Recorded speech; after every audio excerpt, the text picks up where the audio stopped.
नमस्कार, सीधे ब्रिस्बेन से आप देख रहे हैं आज तक का विशेष। मैं हूं राहुल कंवल। देश भर में मोदी का गांधी कनेक्शन इस वक्त चर्चा का विषय बना हुआ है। कहा जा रहा है कि अचानक पीएम बनने के बाद मोदी को गांधी याद आने लगे हैं। लेकिन आज ब्रिस्बेन में गांधी जी की मूर्ति का अनावरण करने के वक्त प्रधानमंत्री मोदी ने कहा कि महात्मा गांधी उनके लिए राजनीति चलाने का जरिया नहीं, बल्कि वो उनके प्रति सच्ची श्रद्धा रखते हैं।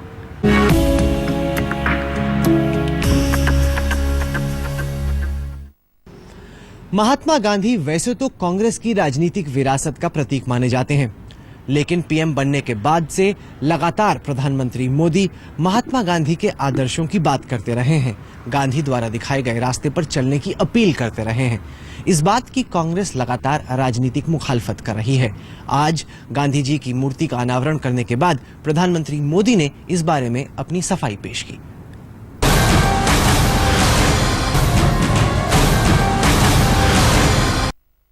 2 अक्टूबर को पोरबंदर की धरती पर एक युग का जन्म हुआ था। मोदी जिस युग के जन्म की बात कर रहे हैं वो महात्मा गांधी है। दुनिया में उनकी कीर्ति है और मोदी जहां भी जाते हैं गांधी को नहीं भूलते।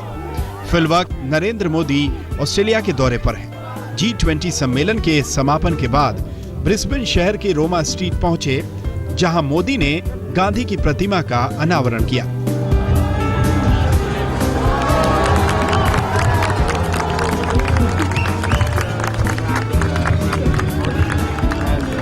पर्दा गिरते ही ब्रिस्बेन में भी गांधी प्रतीक बनकर खड़े हो गए। प्रतीक अहिंसा का, सत्य का और आदर्शों का। अनावरण के बाद नरेंद्र मोदी ने मंच संभाल लिया और शुरुआत कुछ यूं हुई। 2 घंटे पहले G20 समिट का समापन हुआ और अब मेरा विधिवत ऑस्ट्रेलिया के साथ बायलैटरल मीटिंग का कार्यक्रम शुरू हुआ और उसका प्रारंभ पूज्य बापू के स्टैच्यू के अनावरण के साथ उनको नमन कर करके हो रहा है। ये मेरे लिए बहुत सौभाग्य की बात है। हमारी राजनीति में मूर्तियों और पुतलों का बड़ा महत्व है। प्रतीकों के तौर पर यह विचारधारा की नुमाइश है। गांधी के नाम पर कांग्रेस अपनी नीति और राजनीति चलाती आई है, लेकिन प्रधानमंत्री नरेंद्र मोदी ने जब से सत्ता संभाली है तो महापुरुषों को गढ़ने, बनाने और हथियाने के आरोपों की राजनीति शुरू हो गई। इन आरोपों के खंडन के लिए मोदी ने गांधी प्रतिमा से सटे मंच को जरिया बनाया। भारत में मेरे विषय को लेकर के एक चर्चा चलती है और मैं भी कभी कभी सुनकर के बड़ा हैरान होता हूं। कुछ लोग ये कहते हैं कि मोदी प्रधानमंत्री बनने के बाद बार बार गांधी का नाम लेते हैं और हर चीज में गांधी को लाते हैं। लेकिन आज हेमंत ने जो घटना सुनाई उसके बाद मैं समझता हूं इस प्रकार की चर्चा करने वालों को जवाब मिला होगा कि जब मैं मुख्यमंत्री भी नहीं था और ब्रिस्बेन भी आता हूं तब भी यहाँ के लोगों के जरिए मैं गांधी की बात करता हूं। मेरा ये कमिटमेंट है, मेरा ये समर्पण है, ये मेरा उनके प्रति श्रद्धा का भाव की अभिव्यक्ति है। ऑस्ट्रेलिया से मोदी का कांग्रेस और उन विरोधी पार्टियों को जवाब है जो उनके गांधी प्रेम को राजनीतिक चाल बताते आए हैं। गांधी के आदर्शों पर चलने की उनकी मंशा पर सवाल खड़े करते आए हैं। हमारे देश में चलन है कि राजनीतिक पार्टियां महापुरुषों को इतिहास की किताबों से निकालकर राजनीति के मंच पर अपने लिहाज से उनकी उपयोगिता तय करती आई हैं। महापुरुष प्रतीक है, विचारधारा और उनके आदर्श किताबी किस्से। मौके के हिसाब से उनका जिक्र होता है। अब मोदी ने ब्रिस्बेन के मंच से एक बार फिर गांधी की सामाजिक प्रासंगिकता का पुनर्पाठ किया। महात्मा गांधी के जीवन की बातों को अगर हम देखेंगे तो आज विश्व जिन समस्याओं से जूझ रहा है उसका जवाब ढूंढने में हमें कोई दिक्कत नहीं होगी। सदियों से हमने प्रकृति का शोषण किया, प्रकृति का विनाश किया और उसी ने आज ग्लोबल वार्मिंग का हमारे लिए संकट पैदा किया है। महात्मा गांधी हमेशा प्रकृति से प्रेम करने का संदेश देते थे। उनकी पूरी जीवनचर्या में एक्सप्लॉयटेशन ऑफ द नेचर उसका वो विरोध करते थे। मनुष्य को मिल्किंग ऑफ द नेचर का ही अधिकार है उससे ज्यादा प्रकृति से लेने का अधिकार नहीं है। ये बात महात्मा गांधी जीवन में जी करके दिखाई थी। प्रधानमंत्री नरेंद्र मोदी से पहले शायद ही किसी ने गांधी की किफायत वाली आदत और प्रकृति प्रेम को ग्लोबल वार्मिंग के संदर्भों से जोड़कर देखा। गांधी के नाम पर जुटी इस सभा में उनकी छोटी छोटी बातों को मोदी ने बड़े अर्थ में पेश किया। महात्मा गांधी जब 25 के कालखंड में 20-25 के कालखंड में 1925 और 2030 के बीच में साबरमती आश्रम में रहते थे। 1930 में दांडी यात्रा के लिए वो चल पड़े थे। उसके बाद कभी वापस साबरमती आश्रम नहीं आए थे और साबरमती नदी के किनारे पर रहते थे। उस समय साबरमती नदी लबालब पानी से भरी हुई रहती थी।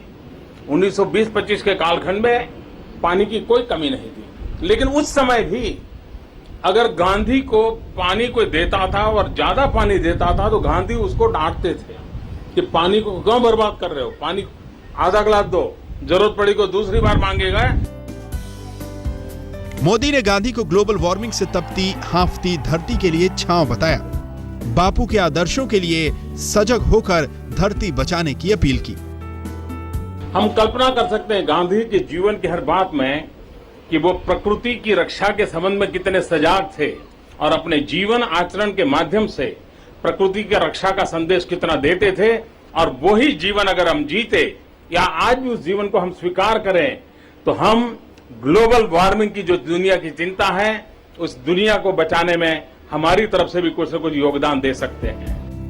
पहले गांधी योजनाओं में और सालाना याद किए जाने वाले भाषणों में आते थे। मोदी सरकार आने के बाद गांधी प्रधानमंत्री के भाषण में बार बार आते हैं। स्वच्छता अभियान के तौर पर कार्रवाई में भी दिखते हैं। मोदी की बातों से लगता है कि शायद गांधी प्रतीक होने से आगे के सफर पर चल पड़े हैं। ब्रिस्बेन से श्वेता सिंह के साथ राहुल कमल, आज तक। नरेंद्र मोदी ने महात्मा गांधी के रास्ते पर चलने की अपील की। उनके आदर्शों को दुनिया भर के लिए फायदेमंद बताया। प्रधानमंत्री मोदी ने कहा कि अगर दुनिया महात्मा गांधी के अहिंसा के असूल को मानती तो आज दुनिया भर में आतंकवाद इतना बड़ा खतरा न होता।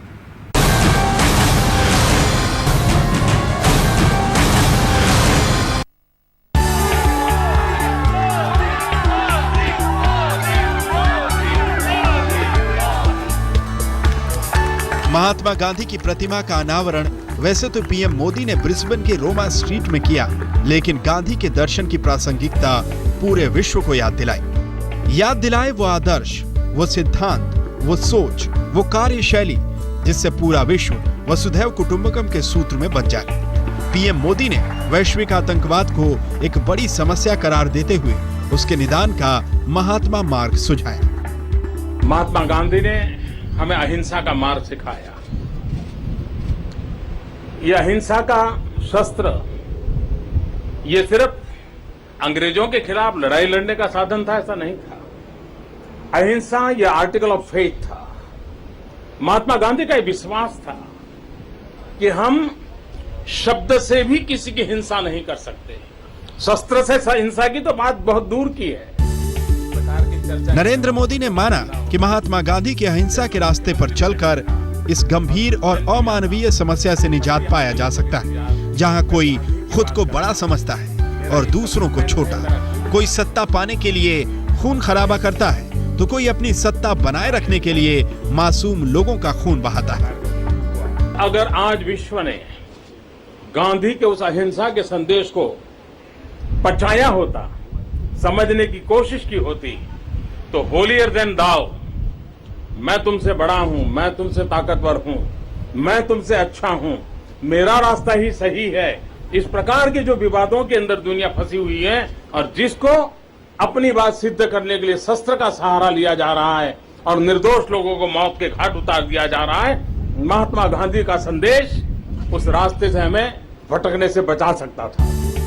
नरेंद्र मोदी ने हमेशा से इस बात पर जोर दिया है कि आज का वक्त गोलियों का नहीं, तकनीक का है और लोग तभी विकास करेंगे जब चारों ओर शांति हो। ना तो कोई किसी को आंख दिखाकर चले, ना ही कोई आंख झुकाकर, बल्कि संबंध ऐसे हों कि आंख से आंख मिलाकर बात हो। न ही इतने बड़े देश ने वैश्विक संबंधों में आंख झुका करके जीना चाहिए और न ही किसी को आंख झुकाने के लिए मजबूर करना चाहिए। संबंध ऐसे होने चाहिए जो हम आंख मिला करके बात कर सके। अंतर्राष्ट्रीय संबंध रेसिप्रोसिटी के आधार पर होते हैं। भारत का हित सर्वोपरि होता है।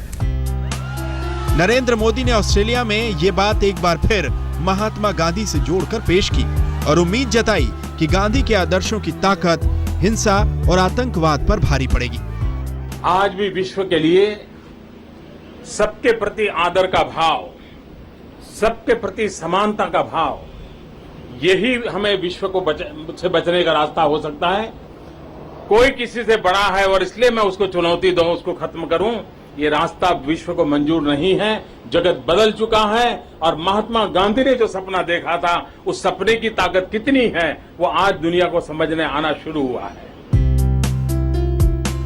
नरेंद्र मोदी के महात्मा प्रेम को भले ही लोग सियासी चश्मे से देखें और मूल्यांकन के तमाम आयाम पेश करें, लेकिन एक बात तय है कि महात्मा गांधी के मूल्य आतंकवाद की सोच पर करारा प्रहार है और मोदी इस बात को बखूबी जानते हैं कि आज के समय में भी महात्मा गांधी के उसूलों की बात कर किस तरह वाहवाही बटोरी जा सकती है। ब्रिस्बेन से श्वेता सिंह के साथ राहुल कमल, आज तक। महात्मा गांधी की मूर्ति का जिस जगह अनावरण हो रहा था वहां कुछ ही चुने हुए लोग मौजूद थे, लेकिन उसके ठीक बाहर प्रधानमंत्री की एक झलक पाने के लिए लोगों का तांता लगा हुआ था। प्रधानमंत्री मोदी अपने भाषण के दौरान लगातार न केवल अपने सामने खड़ी भीड़ बल्कि बाहर खड़ी भीड़ को भी महात्मा गांधी के असूलों के बारे में लगातार संदेश देते रहे।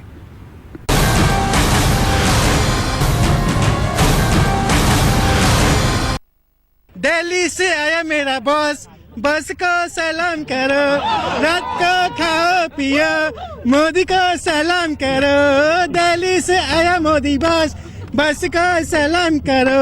He made us proud in all over the world. Modi, Modi, Modi, Modi. रास्ते पर जुटी भीड़ नरेंद्र मोदी की आमद की निशानी है। इसी रास्ते से मोदी महात्मा गांधी के प्रतिमा का अनावरण करने पहुंचे। इस भीड़ ने महात्मा गांधी को तो नहीं देखा, लेकिन भारत के उस प्रधान सेवक को देखने के इरादे से जमा हुई है जो गांधी के आदर्शों के रास्ते पर चलने का दावा करता है।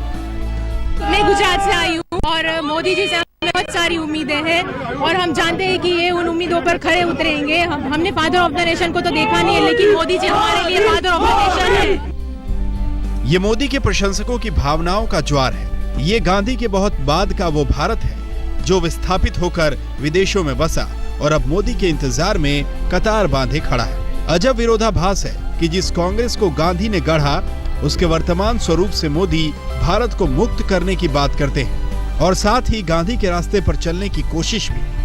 पहले भीड़ गांधी के लिए जुटती थी, अब मोदी के लिए।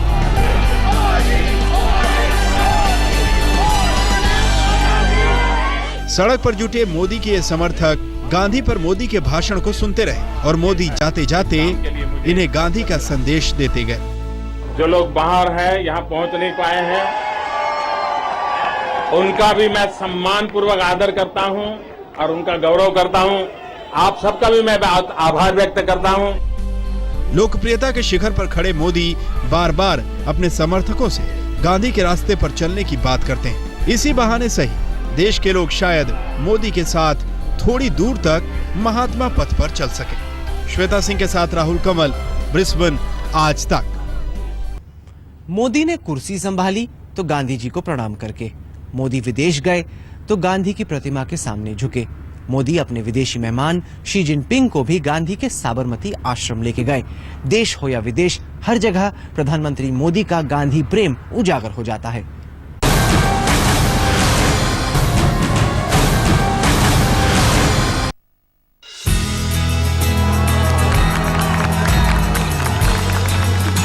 नरेंद्र मोदी मेहमान बने या मेजबान, देश में हो या विदेश में, गांधी की बात करते हैं, गांधी के आदर्शों को दोहराते हैं। अमेरिकी यात्रा पर वॉशिंगटन डीसी में गांधी की प्रतिमा पर नमन करने के लिए पहुंचे और अमेरिकी राष्ट्रपति के साथ उस अश्वेत नेता मार्टिन लूथर किंग के स्मारक पर भी पहुंचे जो गांधी के भक्त थे। मोदी किसी नई विचारधारा को पेश करने की कोशिश नहीं कर रहे हैं, बल्कि गांधी की उसी स्थापित विचारधारा पर बात करते हैं जिसे दुनिया भर ने सराहा। गांधी के ऊंचे आदर्शों को हमारे राजनेता रस्मी तौर पर याद करते आए, लेकिन मोदी लगातार गांधी की बात कर विश्व नेताओं में अपनी जगह बनाते रहे।